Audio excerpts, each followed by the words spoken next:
Okey, sambungan untuk slot kedua, iaitu tajuk yang ketujuh, hukum periwayatan hadis melalui makna. Maksud dia ni bukan kita meriwayatkan learning. Bila kita bincang ni maknanya masa dulu. Jangan kata tak boleh nak riwayatkan hadis melalui makna. Tidak ada masalah learningnya asalkan kita sebut sumber. Kita tak si tulis hadis tu matan dia. Misalnya kita kata sabda Nabi sallallahu alaihi wasallam, maksudnya bolehlah kita tulis. Sesungguhnya setiap amal itu dikira daripada niat. Pak kita tulis bawah riwayat Al-Bukhari. Kalau comel lagi kita sebut, petikkan dia Sahih Al-Bukhari, nombor hadis sekian. Okay tak? Jadi orang boleh cari rujuk, mata tu boleh tengok. Maksud sini hukum periwayatan hadis melalui makna. Orang dulu masa dia nak meriwayatkan hadis, dia tidak sebut matan dia sebut makna.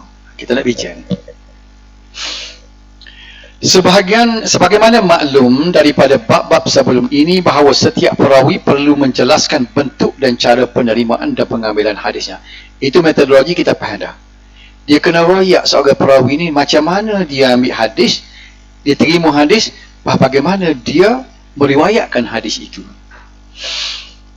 Ia dapat dikenal pasti melalui lafaz yang digunakan ketika meriwayatkan hadis tersebut. Akhbarani, haddatsana, sami'tu, itu lafaz-lafaz yang kita belajar baru ni. Perkara ini sangat diambil berat oleh ulama hadis, bahkan mereka menjadikannya sebagai satu syarat kepada setiap perawi. Hal ini kerana lafaz-lafaz yang digunakan itu memberi petunjuk awal kepada kedudukan sanad hadis, sama ada ia bersambung atau sebaliknya. Dari segi muttasil, hadis ni bersambung ke tak? Kalau disebut sami'tu, makna bersambung lah. Aku dengar sendiri. Okay.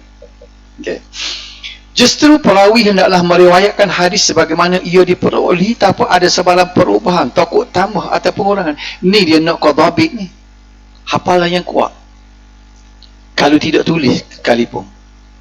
Setiap patah yang dia dengar tidak gugur walaupun satu.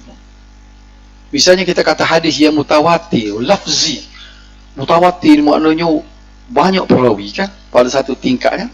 Man kadzaba alayya muta'ammidan falyatabawak maq'adahu minan nar. Ini hadis mutawatir.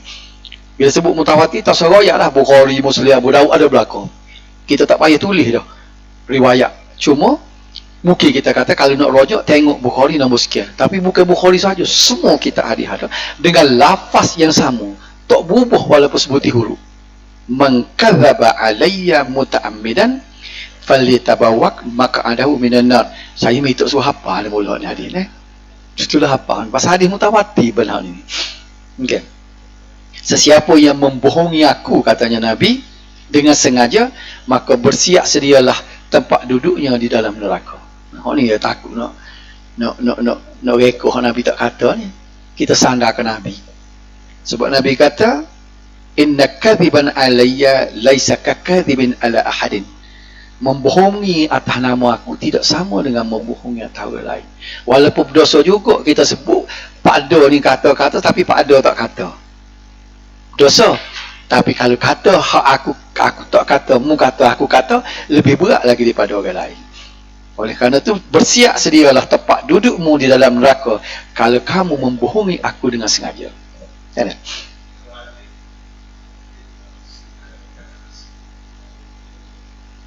Juga semua pasal membohongi Nabi, tidak serupa dengan hak Nabi. Sebab itu kita kena berhati-hati. Ini bermakna mereka tidak mengharuskan sama sekali meriwayatkan hadis dengan makna. Itu pekat awam.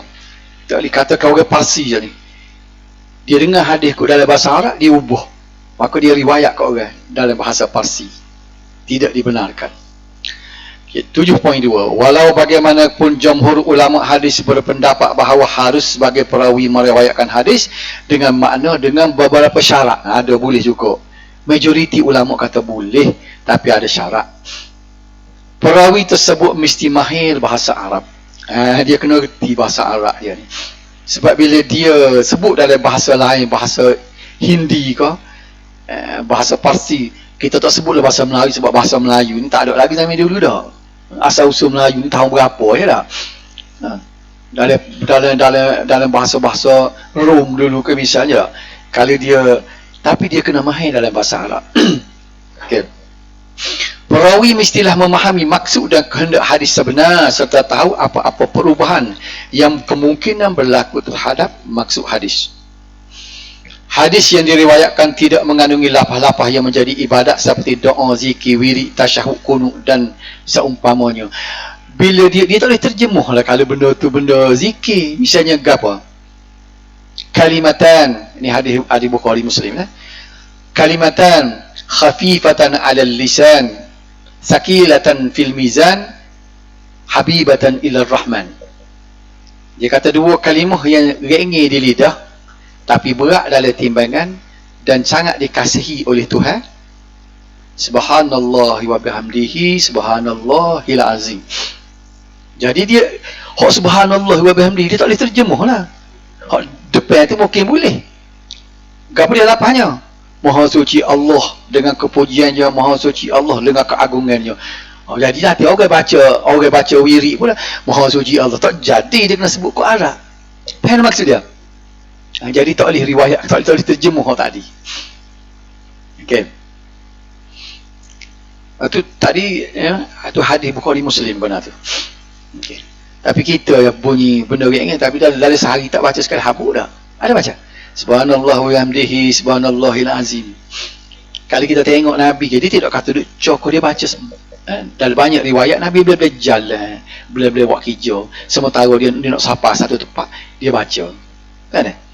Jadi kita teringat ni baca padahal ni mudahlah. Subhanallah wa bihamdihi, subhanallahil azim. Inilah kalau kita nak ajar zikir kat orangnya. Riwayat Bukhari Muslim.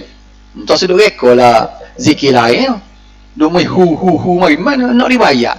Boleh kalau zikir hu Allah Allah Allah nak riwayat. Nak riwayat. Tak sedut bal hang lain lah. Boleh zikir Allah Allah Allah Allah Allah. Apa tak boleh muka kalimah Allah, tapi Nabi tak ajar.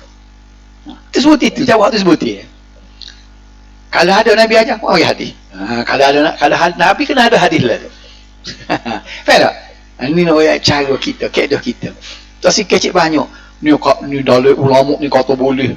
Oh, Tok Wali ni kata boleh, orang ni boleh. Tak si dengar belakang orang lain. Nabi buat kata. Nak tersebut dia. Lepas tu apa Tok Wali tu, ulama ni tukar dunia apa? Sebab tu dia panggil al-ulama warasatul anbiya. Ulama ni pewaris Nabi. Bila sebut pewaris ni bagai saka Nabi, dia kena dia deliver, bukan rekod lain. Ni masalah sekarang, dia rekod lain. Nampak tak? Betul zikir Allah Allah tu benda yang comel, kalimah Allah kan? Betul tak? Dia buat zikir, siapa dia suruh? Ada ulama ni kata, tak si ulama nak dengan Nabi zikir kata. Sahabat-sahabat zikir kata, buah ni sebuti Allah Allah. Tu. Nampak tak? Tak si tahu muka lain sebut je ni. Dia kata sikit-sikit nak tahu Nabi.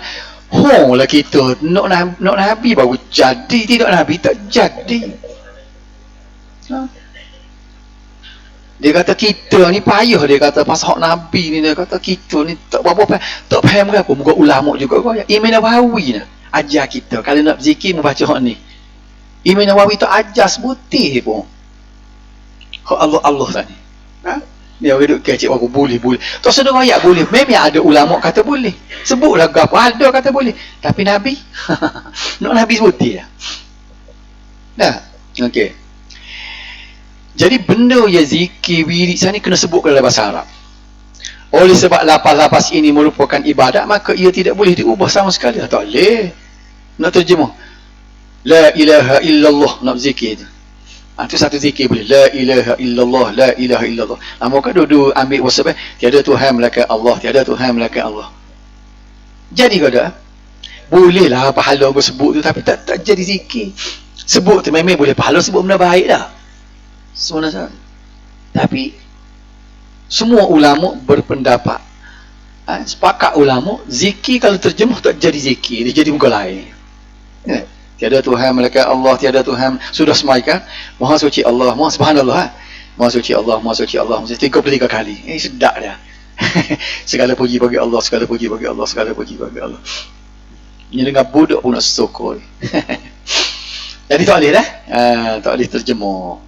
Begitu juga hadis-hadis yang terdiri daripada jawami'ul kalim, iaitu hadis-hadis yang lapahnya pendek tetapi mengandungi pengertian yang besar, seperti la taghdab, jangan marah. Jangan marah. Nabi kata la taghdab, la taghdab. Dia kena ungkap dalam bahasa, pasal dia kira jawami'ul kalim. Pasal apa? Kita tidak tahu walaupun kalimah pendek. Ni makna jawami'ul kalim ni maknanya kalimah pendek, pengertiannya luas. Jadi tidak faham kalau orang terjemuh saja. La taghdab ni dia mempunyai pengertian yang luas. Terjemuh kod Melayu, jangan marah. Nabi kata jangan marah. Jadi faham itu kita tidak meluah dengan jangan marah. Ad-dinun nasihah. Agama itu nasihat. Payah kita nak faham tu. Lagu mana agama nasihat? Jadi dia panggil benda ni jawami'ul kalim.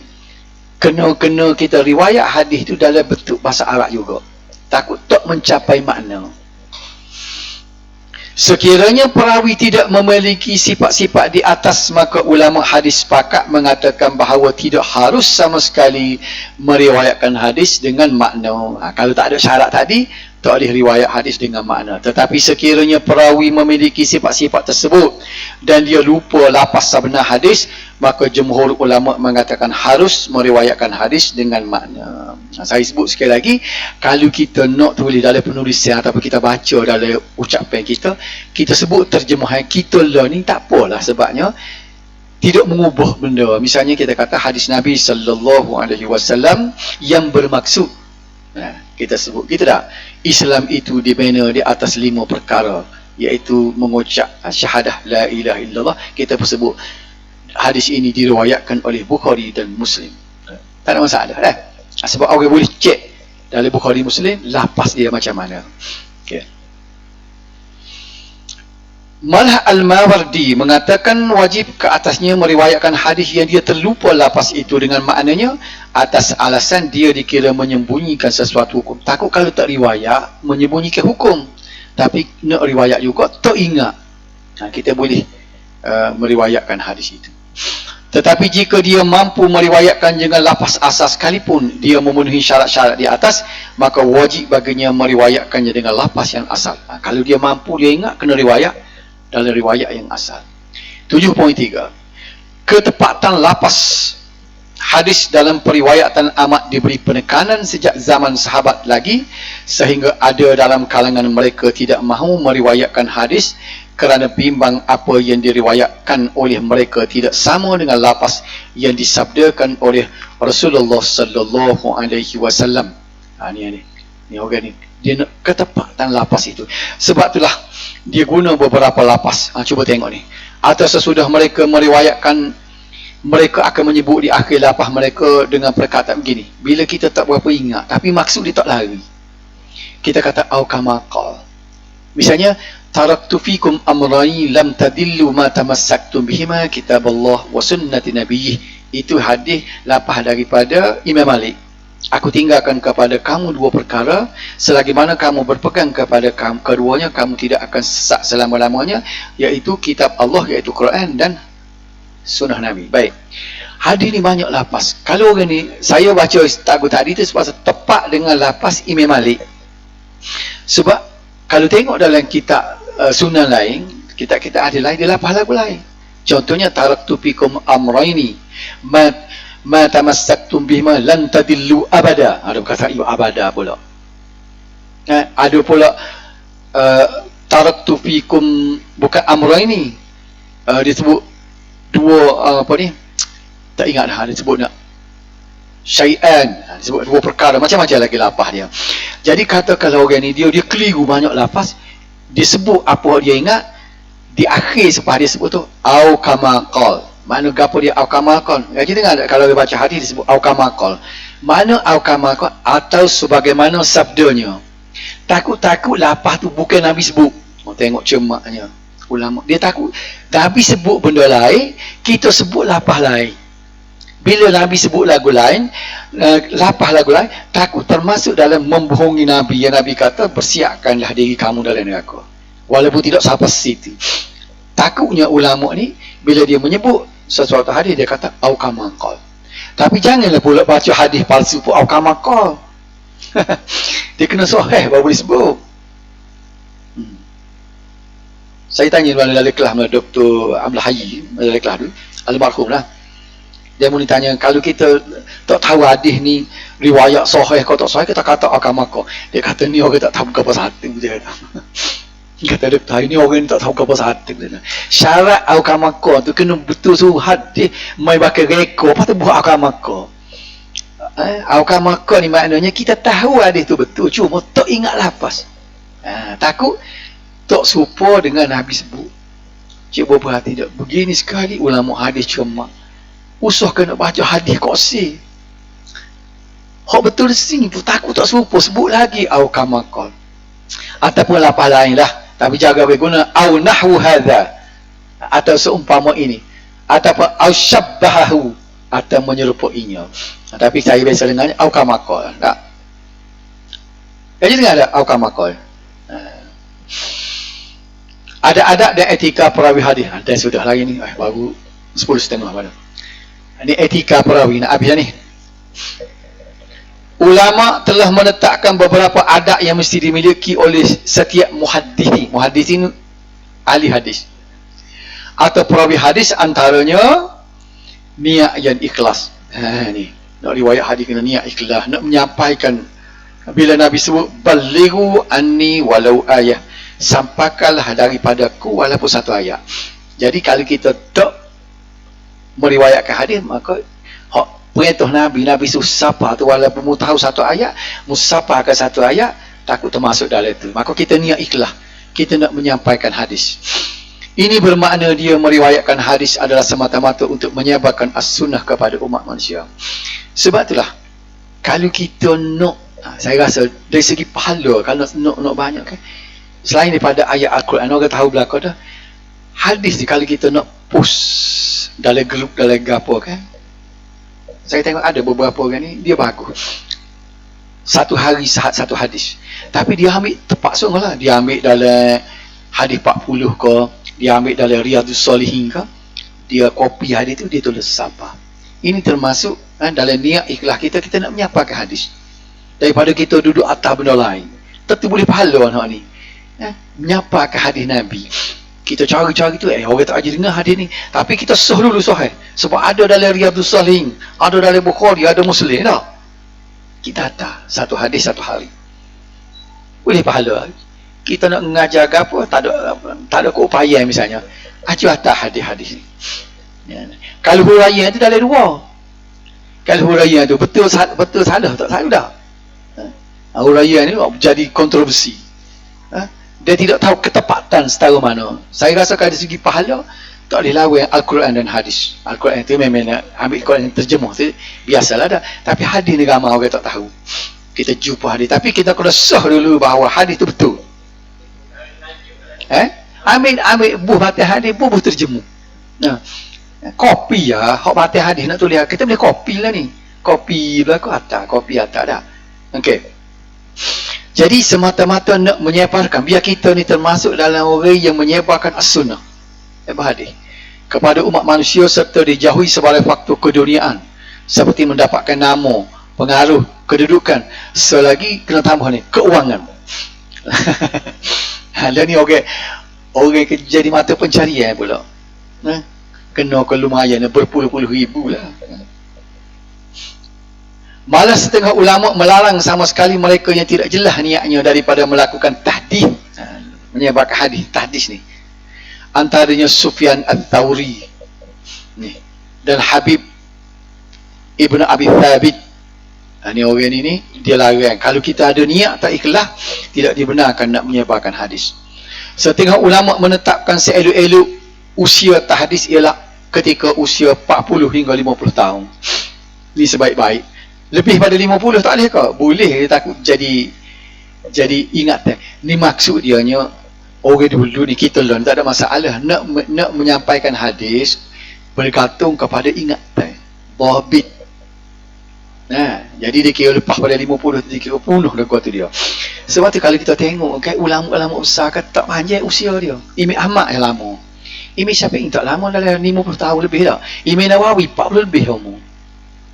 Umur setahun kita ni ulama besar mati belaka lah.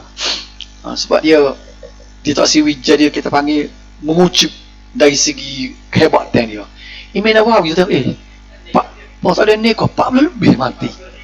Tapi karya dia Allah supaya dia duduk 100 tahun dengan karya dia. Ibnu Hajar apa semua tak panjang umur dia. Okay.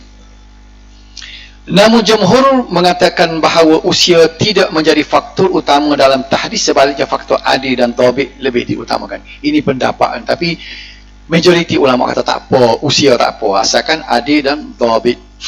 Jika usia menjadi penyebab kepada pelupa, sakit dan sebagainya, maka hendaklah ditegah daripada meriwayatkan hadis.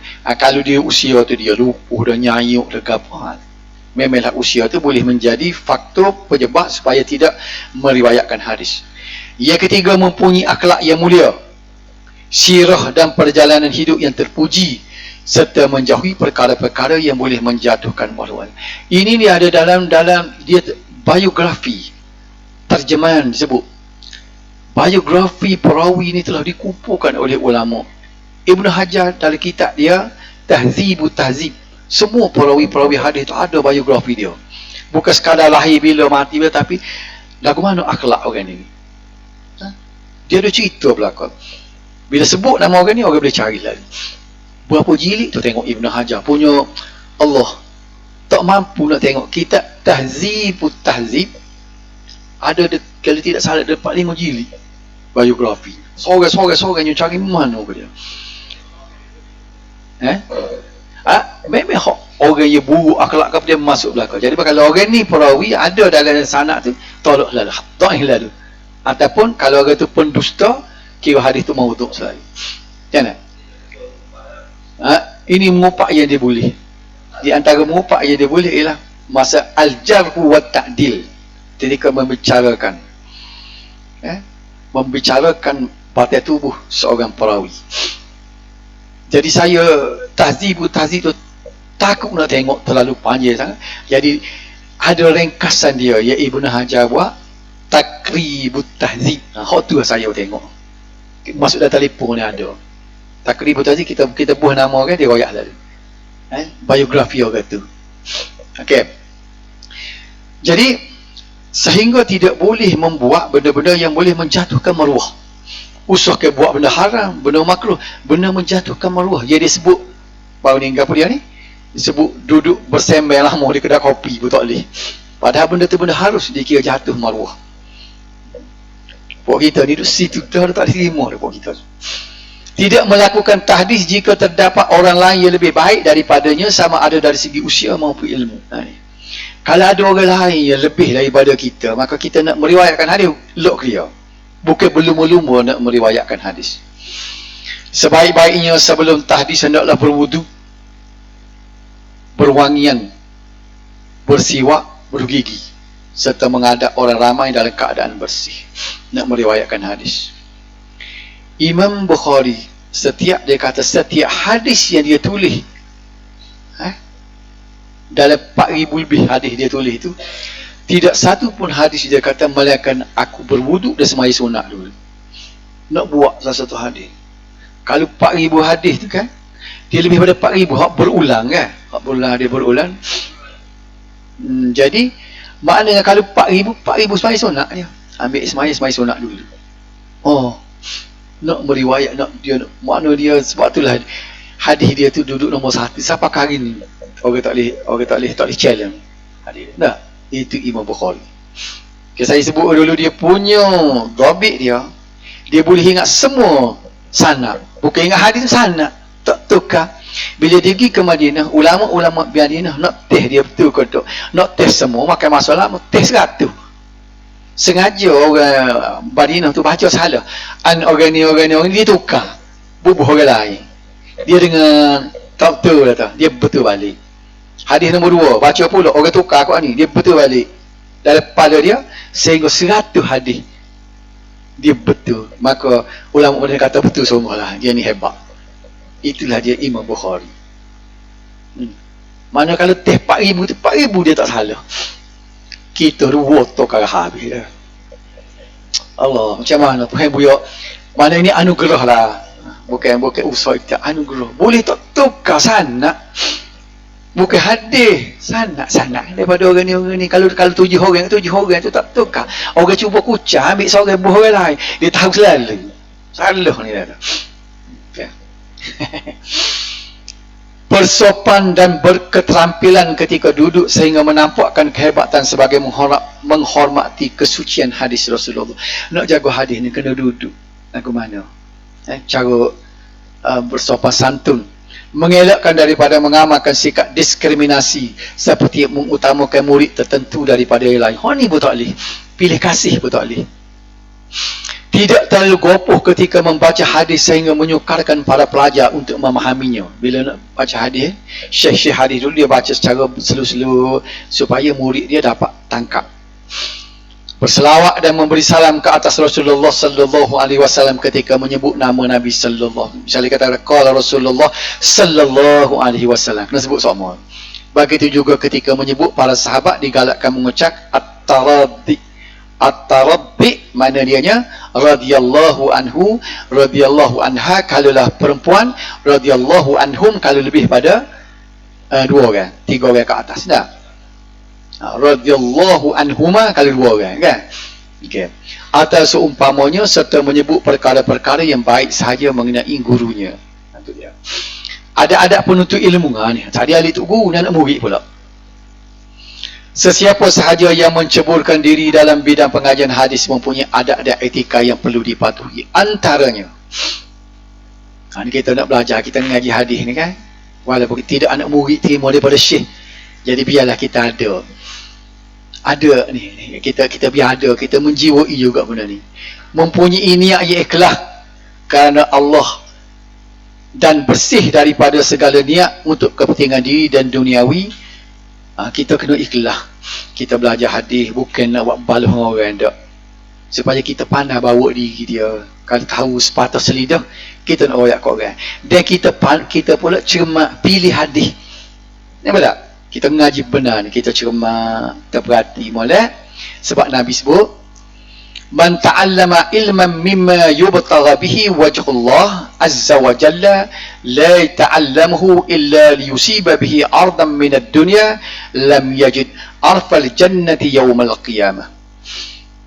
Sesiapa yang menuntut ilmu yang bertujuan pada asalnya untuk mendapat keredaan Allah azza wa jalla, asalnya dia nak ikhlas dah, tetapi dia tidak menuntutnya melainkan kerana untuk habuan dunia.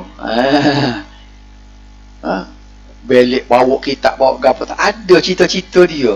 Bila aku pandai ni gini ya. Maknanya kalau makan gaji ke apa nak kena ukri waktu dia mari semula. Masa nak ngaji tu tak boleh. Nanti kalau lulus sini boleh gua ni dah. Maka dia tidak akan mencium bau syurga pada hari kiamat. Weh, ini riwayat Imam Ahmad benar ni. Tak boleh.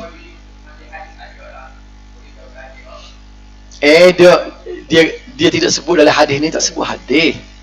Kita ngaji ilmu. Menuntut ilmu kan disebut ni. Jadi ilmu tu masuk hadis. Jadi kita menuntut ilmu tu kerana nak dunia.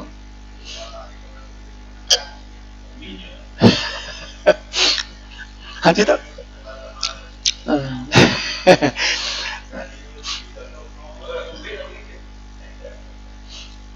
Jelah kita tak sama ada ilmu dunia ke ilmu akhirat, tak tahulah dia, kita tengok mana. Kemudian yang kedua, berakhlak dengan akhlak yang mulia dan bersopan, beradab sopan. Dia tak boleh terbolah lah kita ni akhlak kita. Biar ada beza ni kita orang ngaji ni kan. Sifat ini selaras dengan kesucian dan kemurnian hadis. Yang ketiga, tekun dan gigih berusaha dalam menuntut ilmu hadis. Ni kena tekun lah kita. Kena hendaklah bermula dengan as-sama daripada guru di negerinya terlebih dahulu. Ni untuk orang yang muda dulu. Ni kita kecek ni tak boleh dah benda ni benda dah sudah ada buku ni. Dia kena as-sama, dia dengar daripada negeri dia, baru dia merantau nak pergi dengar negeri lain pula. Ia kapa hendaklah memilih guru yang benar-benar siqah dan mengelakkan diri daripada mempelajari hadis-hadis mungkar dan maudhu'. Tengok ni. Jangan ngaji. Maudhu' ni sebenarnya tak boleh ngaji ni kalau boleh hadis ni. Ngaji untuk tahu. Sebab tu ulama buat kitab ni. Dia himpun hadis-hadis maudhu'. Bukan sikit ulama Sayuti, Imam Sayuti, Ibnu Jauzi, Albani akhir sekali tu. Imam Albani ni baru mati tahun 99 yang baru ni. Asy-Syaukani. Okay. Jadi banyak ulama-ulama ia telah himpun satu kitab lah. Ini hadis maudhu', hadis mungkar. Supaya kita berhati-hati dengan hadis ini. Yang kelima, berusaha untuk beramal dengan setiap hadis yang dipelajari, terutama hadis-hadis yang berkaitan dengan ibadat dan adab. Dan kita mengaji je, kita cuba amal lah. Kalau dia sebut kena begini, hadis ni sebut tak boleh begini, boleh begini, maka kita cuba sesuaikan pribadi kita serupa dengan hadis yang kita belajar. Ini juga boleh membantu daya hafalan hadis-hadis yang dipelajari. Ia kena menghormati guru, ia juga memberi makna menghormati ilmu dan ilmu menjadi lebih berkat. Yang ketujuh, menjauhi sifat takabur, jadi akah, bangga diri dan sebagaimana, kerana sifat-sifat demikian boleh menghalang dan membantut proses menuntut ilmu. Takabur ni makna dia berasa besar diri kerana banyak ilmu. Jadi kalau berasa ada nak jatuh dia sikit, nak minta maaf tu payah. Apa silap baru ni. Itu maknanya kita ada juga, tapi payah guru-guru lagi ni. Dia tahan juga walaupun dia tak betul. Ni takabur sebenarnya. Takabur sombong ni maknanya dia walaupun ada kebenaran, tapi dia tak tunduk kepada kebenaran. Jaga image. Tidak menyusahkan guru dengan melakukan perkara-perkara yang menimbulkan kemarahannya. Itu adab Ramidullah, bertalaki dia tu. Yang kesembilan, memberi tumpuan sepenuhnya ketika guru mengajar agar memahaminya dengan baik, kerana pemahaman yang baik adalah asas kepada penguasaan ilmu, penghafalan dan penghayatan. Yang ke-10, sentiasa bermuzakarah atau diskusi bersama sesama pelajar untuk memperoleh pengalaman yang baik. Habislah sini. Ada sikit lagi, saya buka lagi 5 minit dan sebagainya, mukadimah ya. Ada soalan sini?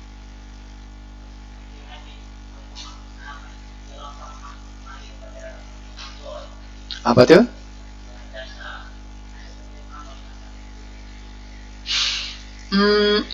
Dia duduk dalam as-sama' juga tu.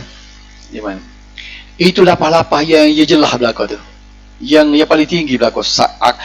Dia serupa ya, sami' tu aku telah mendengar. Haddasani, dia bercerita kepadaku. Akhbarani, mengkhabarkan kepadaku. Itu maknanya, itu benda yang paling tepat sekali ya. Daripada lapah yang longgar, misalnya daripada lagu mana pun kita tak tahu dah.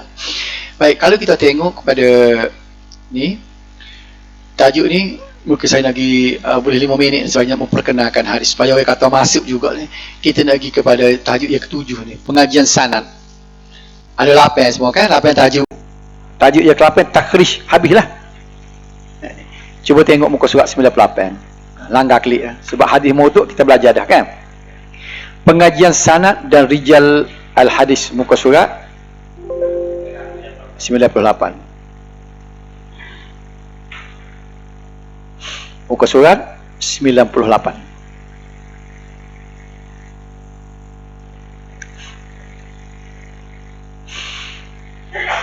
Satu poin satu. Ini nak mengaji sanad. Kesahihan sesebuah hadis adalah bergantung kepada sanadnya. Ni kita tahu tak? Hadis ni ada 2 kan? Sanad, matan. Matan tidak boleh menentukan sahih tak sahih. Sahih tak sahih duduk di sana. Kita baca dah, Bunyal Islamu ala khamsin. Hadis ni sahih ke tak sahih? Tak tahu dengan lapah ni. Bolehlah tengok lapas dari segi lapah tu sesuai ke tidak. Kena ke dari segi bahasa, layak ke tak diucap oleh seorang Nabi tu. Dalam ilmu riwayah tu dia study bagai tu. Tapi nak menentukan sahih tak sahih, kena tengok sanad daripada siapa.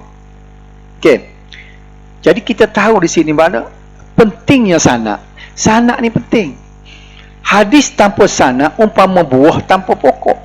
Tubi-tubi buah tak tahu pokok mari mana. buah plastik. Buah tak ada pohon ni, buah plastik.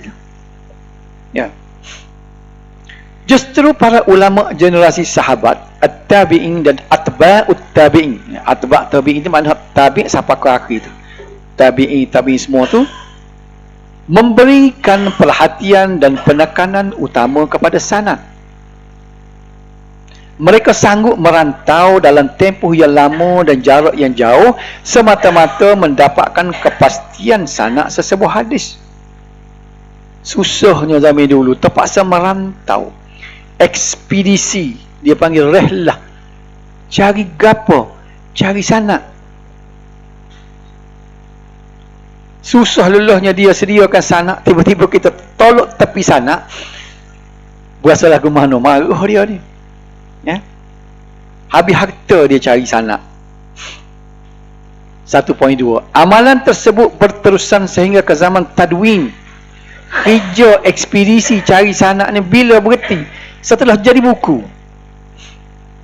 Ya tak? Bukhari dah jadi buku, tak payah ekspedisi dah lah. Sebab buku ni aku dah sah dah betul. Aku akan cetak banyak-banyak buku ni atas. Tugas orang kemudian mendapatkan naskah yang sahih. Cukup. Jadi tugas kita dah ni dapatkan naskah yang betul. Sebab tu nak tahu pencetak ke mana. Sebab tu dalam tesis dia kena tulis nah. Cetak ke mana, penerbit tahun berapa. Mencari ekspedisi cari sanad sudah terhenti bila ada tadwin, sudah ada buku. Jadi ini nampaknya jasa ulama dulu supaya kerja-kerja ekspedisi ni terhenti, dia buat buku. Kalau dia tak buat buku lagi, perkara ni jadi ekspedisi. Punya rumitnya tak tahu berapa ratus nak boleh sampai satu hadis. Oh bahaya. Nak cari orang sikat. Kucalana habis hadis. Faham tak? Inilah benda jawab. Demo ni ke pahala dia. Pada ambil pahala tu lah kalau kita kira. Pasal Bukhari ni ke Allah. Pada pahala dia lah. Pahala dia tengok. Orang kita duk menampak dia. Muju dia buat. Faham tak?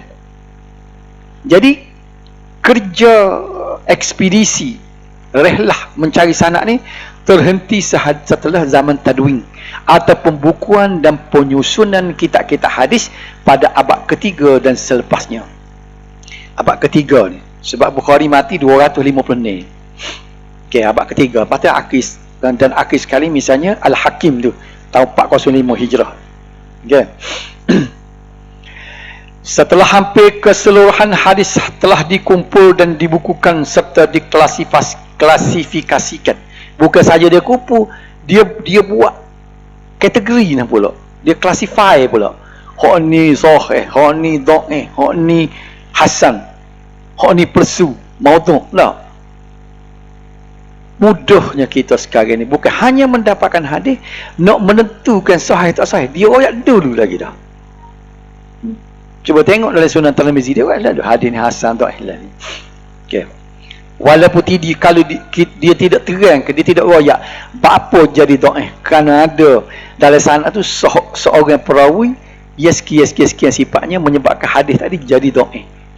Tu orang ngaji hadis pula dia akan kaji pula apa yang menjadi dhaif.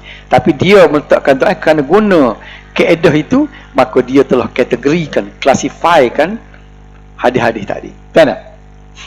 Kita faham lah ni tak? Okey. Namun nilai-nilai amalan tersebut masih menjadi amalan para ulama selepasnya. Itu sekali dia masih ada lagi mereka tidak menerima sesebuah hadis sewenang-wenangnya tanpa menyelidiki terlebih dahulu status dan kesahihannya. Bagi memastikan status sesebuah hadis itu menepati piawaian yang ditetapkan, mereka perlu merujuk kepada kitab-kitab yang muktabar dan berautoriti. Kena tengok buku. Masalahnya dia malah nak tengok buku. Yang terjadi kepada agamawan mutaakhirin ini, dia malah nak study. Dia asyik berceramah, berkuliah. Jadi apa hak dia boleh, siapa hak dia biasa dengar, jangan budak-budak mulu dia biasa ngaji. Sebab tu dia suka ungkapkan ambo terima daripada tok guru ambo, ada tok guru ambo royak. Dia malah patutnya bila nak mengajar kara tu, tengok dulu aku nak baca ni memang dalam kitab ni. Kalau tidak sebut hadis kita boleh royak dah. Ini sebagaimana dalam misalnya Riyadhus Salihin ada sebut gini. Ada hadis dalam ni dah. Study sikit. Dengan dunia Allah ni memang banyak mudah. Tapi nak duk cakap tak ada masa dah. Hari ni kuliah, sekarang kuliah, esok kuliah, pagi kuliah, tengah hari kuliah. Nak tengok buku masa mana? Maka dia main deliver waktu. Dengan banyak-banyak tu tubiklah benar-benar hak tak sahih apa. Orang pun kritik. Orang kritik pak kita pun nak mempertahankan, kita maruh klik. Boleh kata, oh ya terima kasih nanti saya tengok. Tak. Ni maruh klik pula.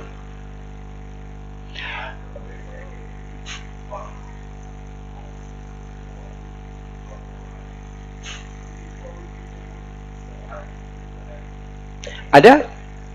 Sebab itulah ulama-ulama lepas daripada tu dia cuba cek balik tu, kadang-kadang Abu Daud kata sahih, tiba-tiba ulama cek balik kena ke dhaif. Ada hak dia kata dhaif, ada sahih. Ada macam siapa dia, macam Ibnu Hajar. Dia tu Ibnu Hajar ni clear dah, tidak dia mati. Ibnu Hajar tu 852 Hijrah. Dia orang ulama macam dia. Okey. Ada pun macam Al-Iraqi. Al-Iraqi ni tok guru pada Ibn Hajar. Dia takrij kitab Ihya tu. Hak tu Imam Ghazali tak sebut dah hadis sahih. Imam Ghazali dia tidak sebut dah, dia sebut hadis lah. Riwayat dia tak sebut. Imam Ghazali. Jadi dia tak kata sahih tak sahih. Cuba dia kata hadis Nabi sallallahu alaihi wasallam.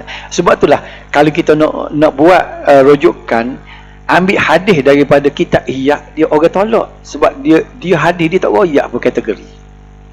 Ingatlah, kitab Ihya muktabar kitab ini dalam bidang lain, dalam bidang didikan akhlak. Faham? Faham? Dalam bidang adab, bahaya mulut, bahaya lidah, bahaya mata. Hak tu memang hebat lah Imam Ghazali. Tapi bila dia sebut hadis tu, sebab dia sendiri pun dia tidak yakin hadis, dia pakai sebut, dia biasa dengar hadis ni, dia jumpa hadis ni, menyebabkan Al-Iraqi ni tok guru pada Ibn Hajar lagi ni, dia cari-cari, dia himpunkan semula dari kitab ayat tu. Dia hak ni hadis palsu, hak ni hadis dhaif apa semua. Ada hak sahih pun ada. Dia buat. Jadi menyebabkan orang baca Ihya hari ni, dia beli kitab Ihya yang telah ditakriskan hadisnya oleh Al-Iraqi. Sebab kitab tu berguna. Cuma ni hadis tadi Imam Ghazali sebut ni hadis palsu ni dia buat. Okeylah. Ada lagi situ tapi dia royak ini palsu. Supaya pembaca tu boleh tahu, kan?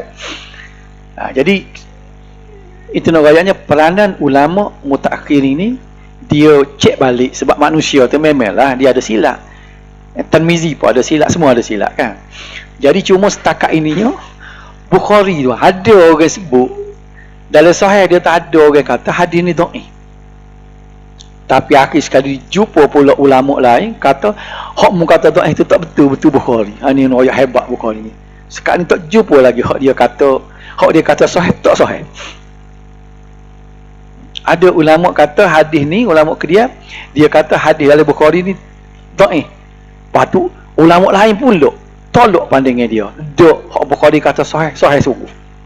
Kan? Ini menyebabkan timbul pelbagai masalah, malah lebih dahsyat apabila wujudnya amalan-amalan yang tidak mempunyai asasnya daripada Al-Quran dan hadis, yang natijahnya bukan sahaja menyebabkan amalan mereka menjadi sia-sia, malah kadang-kadang boleh menyesatkan. Saya nak berhenti biar betul kat pelengai. Kat mana? Pada graf apa dah tu? Nanti sikit kita berhenti di pelenggai dia. Oleh yang demikian, pengajian sanad hadis merupakan perkara fundamental dalam usaha memperoleh hadis yang sahih. Ini perkara fundamental, perkara basic, perkara asas mengaji sanad. Pengajian sanad hadis tidak dapat lari daripada pengajian rijalul hadis. Ini perawi ni. Malah kombinasi antara keduanya akan menentukan status sesebuah hadis. Dalam rijalul hadis ini kita membicarakan batin tubuh perawi. Kita berhenti sini dah. Kita berhenti juga definisi sanad